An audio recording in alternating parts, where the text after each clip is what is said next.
Today we have Sarah Nurse on our podcast, and we are so happy that she took the time for us, as she is from Hamilton, Ontario, so really close to where we're from. We're from Toronto. And she's a professional hockey player for the Canadians women national team and the newly formed PWHL Toronto Franchise, two-time Olympian, silver medalist, and gold. And you also hold the Olympic record for the most points and assists in a single women's tournament. I was curious what that number is. 18 points and 13 assists. Holy shitballs. In one tournament. Okay. So 18 and 13. Yeah. Okay, so that's we got to tell the kids, okay? Okay, yeah. Strive. Let's go.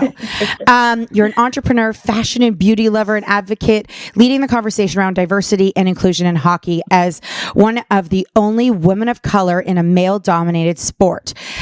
You do lots of, this could go, you're fabulous and you're amazing and you're freaking only 29 years old and you're doing all of this. And thank you for joining us. Of course. Thank you for having me. Are you in Toronto right now? Like, are you here right now? Or are you guys, is your travel schedule pretty intense right now? I am in Toronto right now. So we just got back from a road trip from New York, actually, and we head to Minnesota tomorrow.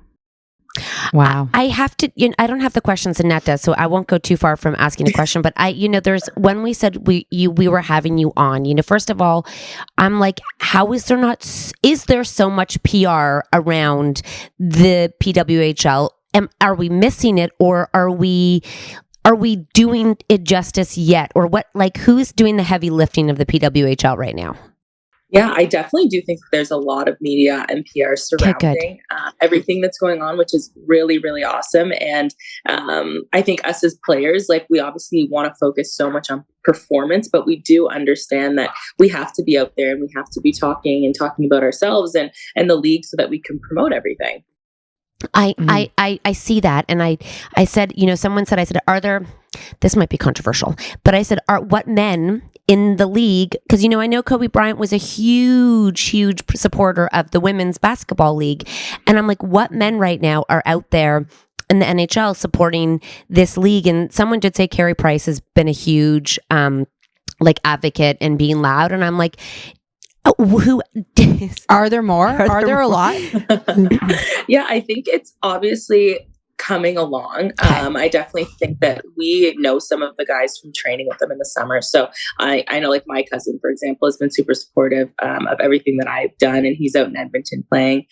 Mitch Marner is somebody who we train with in the summer, and we always attend his events, and he's always willing to give up a smile and be just such an awesome guy to us throughout this whole process. So we're very thankful for guys like that.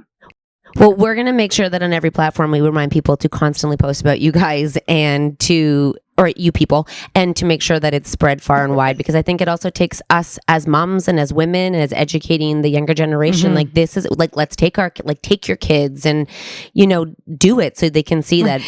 Take your kids, but you can't go in Toronto because it's sold out. Yeah, amazing though. We love it. Go on a road trip. Go. Yeah.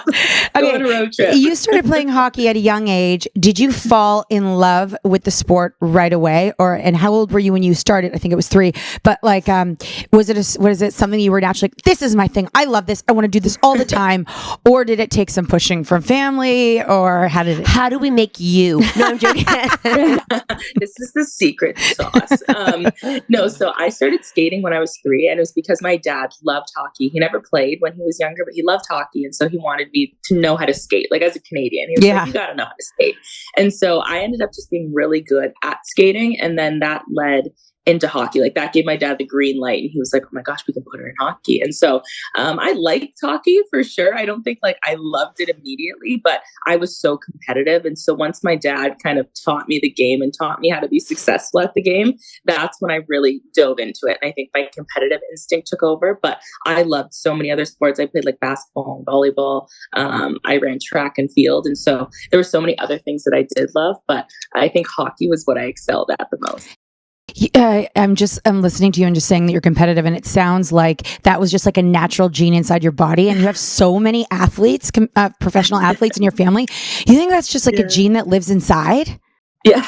Well, I always say when we were younger, we had so much energy. So our parents just threw us outside and were like, go play, just be out of here. And so we always played and competed with each other. which was fun in a non-competitive way, if that makes sense. We never played each other at like high-level sports, but like we would go to battle with each other outside and at the street ball court. Like we would absolutely battle, and so I think that definitely helped me out as I went along my sports career. My son is in the AAA GTHL, which is probably should have a whole bunch. I could have a whole podcast on its own, to be honest with you. And there are some females that are I don't know the U's, but he's turning 12. So whatever that is, he's turning 12 this year. And they're still playing. And, sometimes there's chatter about the girls, and he has 2 girls on his team. They won't last. Like they'll be out soon. What is that why do girls feel the need to go to the boys league? And I mean, maybe you can't answer that question because it's individual, but like, how can we support those girls who are there and make them feel like, no, this isn't just something that you have to choose? Like, can they go play in the boys league and stay in the boys league? And it's like, is the NHL an opportunity one day, or is the PWHL just as amazing? And also, did you play with the boys till a certain age, or were you always in the good girls league? Yeah, so I started off playing boys hockey. I started, again, at 5 years old, and I probably played up with them until I was 11, I believe. So around your son's age. And for me, I think me and my family, we didn't understand the opportunities that were available for girls. It was different back then, 15, 20 years ago, what the climate of hockey looked like. And so my dad just brought me to the closest rink and was like, here, this is where you play hockey. And it happened to be with the boys. And so when I think of girls now playing with boys, I think of one thing in particular, and it's just that boys hockey leagues and organizations get better opportunities than girls leagues and organizations do in terms of, ice time, location, so many different things like that. And that really comes to mind. And that's frustrating. And I hope that it's going to change as we continue going on. But it is such an individual decision. It depends like positionally as well. Depends on people's size, what they're like as a player. And so I believe that, people can play wherever they need to for their development. When I look at myself and my journey, like I couldn't keep playing with the boys because the boys kept getting bigger and I didn't get bigger, right? Your bodies start to change. And, I think it hit a point where my mom and dad were like, you keep getting absolutely decked out there. Like you're getting targeted. And so it's time to move over to the girls organization. But it was great. Honestly, I had brothers growing up, which was so awesome. And those boys and that team. But when I moved over to girls, it was like this whole new experience, this whole new family that I didn't even know was really available to me. And so I definitely think that the transition will happen, that, most of the girls who are playing boys hockey will transition to girls hockey and get to dream of playing in the PWHL. I want to say one thing. She is the best skater on the team. The girl I'm speaking of, she is the fastest. Yeah. She is the strongest.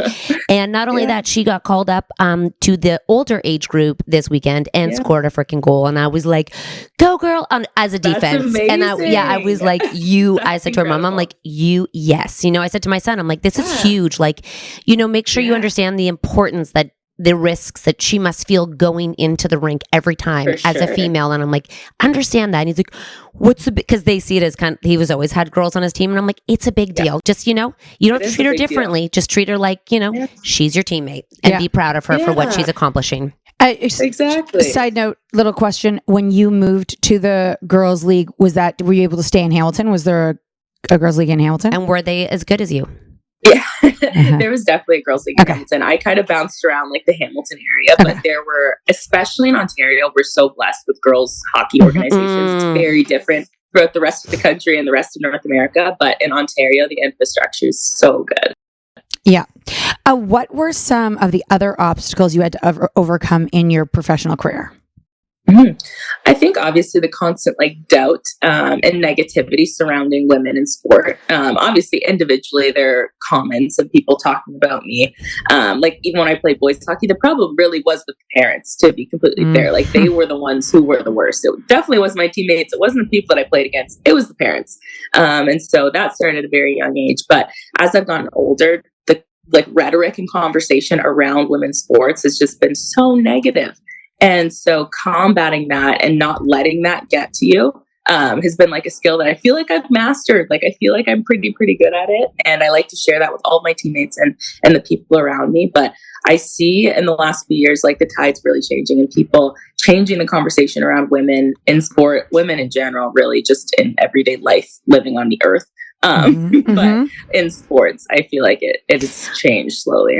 And fun fact, my husband was a professional hockey player, and he has always said that if you can find a woman skating coach, like they are far and away better skaters, stronger skaters. Like you are so lucky. And recently, I think we saw a woman coaching one of the boys. Do you remember we saw a woman coach on the boys team coaching the boys? And I was like, there's a few. I'm like, this is what we need. We need women also coaching on all levels too, not just for women, but going across, so we can represent women everywhere, not just for women, because they can definitely teach. Also, having a female perspective in the locker room would be amazing. Yes, it really would be. Yeah. So last night I was sitting with the kids, and I said, "Okay, guys, like we have all of our questions for Sarah, but is there anything that you would like you want to ask?" Because I had the opportunity. First of all, they were like, "Can she sign our hockey stick?" And I had like a brain fart. I'm like, "I can ask her." And then my daughter's like, "She's not going to be there." I'm like, "Oh, right." And they're like, "Okay, that's not going to work." But my son wanted to know what it was like for you when you were asked, or the experience of being on the cover of the NHL 23 video game. Yeah. I love that it was your daughter that like was the voice of reason in that whole thing. Also, but no, the NHL cover was so cool. I had worked with EA the 2 years prior, I believe, like with Hockey Canada and some of the other girls. And after the Olympics, my whole team took a trip to Mexico, and so we were in Mexico. We're laying by the pool, and I got a call from my agent, and he was like, "I'm so sorry to bother you, but I have like something really awesome to share." And so I was like, "Hold on, let me just call my agent," as I'm roasting in the sun. Yeah. And he goes, "EA just called, like they want to know what you think of being on the cover of the game." And I was like, "What does that mean?" Like, what does that mean? He was like, "The video game that they have, like, what would you think about being on the cover? They want to have a dual cover with you and Trevor Zegras." And immediately I was like, that's such a cool opportunity, but I also don't want to just be like this figurehead of you just putting a woman on the front of something and like calling it a day. So I was a little bit, I guess, reserved. And I was like, I want to talk more about it and see actually how it's going to look and how women are going to be authentically integrated in the game. So in talking to EA, they like really assured me that our Women's World Championship teams and that whole event is actually available in the league, so you can play as one of us. I just wanted to make sure that we were actually in the game in a great way before I put my face on something. And so doing the shoot with Trevor Zegras was amazing. We had so much fun. It was a cool shoot. It got a lot of press, media, people talking about his shorts, like it being in California. And so it was a very unique cover, something that I don't think I've ever seen done before, but it was definitely an honor and something that has been so cool. Well, I don't play video games. And in fact, like I didn't really know a lot about that. And I said, but she's not just on the cover. There are players that are girls, and they were like, yes. And I think that like, not just, that's such a cool opportunity. And I love that you considered all of that. But I think also, and I'm sure from a business perspective and all of that, they considered that when asking you. But I think that's how a lot of like younger boys learned about you. For sure. Absolutely. And I'll get stopped in arenas all of the time now because they want to know one about the cover and the game, but they also want to like talk hockey. And it's crazy because that's never happened before. And so to be able again to see a woman in a position of power, really, and as an equal to the men's professional hockey player who was on the cover, I think really changed a lot of perspectives and like made people kind of stand up, because not only am I on the cover of the game, but when you open the game, I'm there. Yeah. Right. And so is some of my teammates, Hillary Knight, Marie-Philippe Poulin, like there are women who are in the game that you see as soon as you open it up. So I think that really changed the game in the perspective. Also, it's there was a lot of girls who followed, moms who have girls who follow us and are like, they were just so like, I'll be watching. I'm like, we're here cheering her on. Like, you know, you have so many people like behind the scenes who are like so excited to see to see everyone like have this league. They asked a question. I don't know what it means. We're going to ask it for them though. It was from a 12-year-old. Something about showcase. What is showcase? And when is showcase too early or too like? What is showcase? When can I go to showcase? She said. She's like, am I too late if I'm 12 to start playing 15, hockey to make it at 15 with the showcases? Apparently showcases used to happen at St. Mike's. I don't know. What is the showcases? Is it like where you can I'm going to assume, okay, I don't know 100%, but I'm going to assume they have different like showcase events. Like there are probably like elite prospect tournaments or whether it's like under 18 tryouts, things like that for like the provincial teams and the national teams like Team Canada. And so there's so many different showcase events that scouts probably come to watch. And so maybe to recruit to universities and things like that. But I've always been like the biggest believer that obviously you have to give yourself opportunities. So you have to put yourself out there and showcase your game. But if you have it and if you are good enough, like you will be found and yours will shine through. Parents hear that. Hear that, parents. Hear that. Yeah. Hear that, parents. You will be found. You do need to give yourself opportunities for sure. You can't be sitting in your basement and expect to be recruited to a Division I university, but at the same time, less emphasis on every single little tiny event. It's not as important and as crucial. How did your parents like support you to get you here? What did they do to help you reach your dream without burning you out? Because we're in the world where we're seeing hockey's 365 days a year. Parents think more is better. It seems to be, and you see some parents wanting it more than their kids want it. How did your parents give you the balance of being able to support without like pushing too far but keeping you in it if you wanted to quit? For sure. Yeah. I think my parents would always ask me, number one, every single year they'd ask, do you want to play hockey? If there was a time that I wasn't feeling great, if I had like played hockey a bunch, like back to back to back, and I was like, oh, I don't want to go to practice. They're like, well, do you still want to play hockey? Like, this is a genuine question. And then I'd think, and I'd be like, yeah, I still want to play hockey. So maybe I'm just having a bad day today. But they were always so conscious of, I played hockey like 4 or 5 times a week. Like that was pretty much it. And then when the summer came, my hockey stuff went away forever and I played other sports. So I was never playing hockey 365 days a year. I still don't do that because I would burn out now. Like I've been playing hockey for a very long time. And so they did a very good job of balancing me with other activities. So I would do other sports. I remember I was in like Girl Guides and Brownies, just to like give myself a different perspective and surround myself with different people, right? Because when you're around the same people, same parents, same kids all the time, it gets to be a lot. That's so true. And the conversation doesn't stop. And with cell phones now, it's Team Snap. Yeah. It just goes and goes and goes. Yes. And they're planning for next year's team in November, and you've been playing for 8 weeks. It is crazy. We got a message from a coach in Team Snap yesterday, and my husband's like, he's away, and he's like, did you see it? I'm like, what? And it was basically around like, let's not start the conversation between the parents about next year. I'll let you know. Yeah. Let's like focus now. No, like curb the gossip. I'm like, people are gossiping since October. What is going on? That is crazy. But I also think that now, like, and I'm not a parent, so I'm not going to speak on behalf of parents, but I think that a lot of people put their children in sports or activities with the goal of getting them to the next level instead of it just being fun. And so when my parents put me in hockey, especially as a girl 15 years ago, they were like, where do you go in hockey? So they put me in it for fun. And they just allowed me to be who I was and enjoy the process. Whereas I think now the intention is a little bit different. Yeah, you're so right. Oh, it's crazy now. I have to bring up, were you not allowed to body check before? Because headlines are like body checking. Well, I put the game on whenever it's on. I put it on the house. So it's like, just like on the house. Because another game, football, whatever would be on. And my husband's like, they're body checking. And he was like, that's amazing. I'm like, were they not allowed to body check before? So is this new, body checking?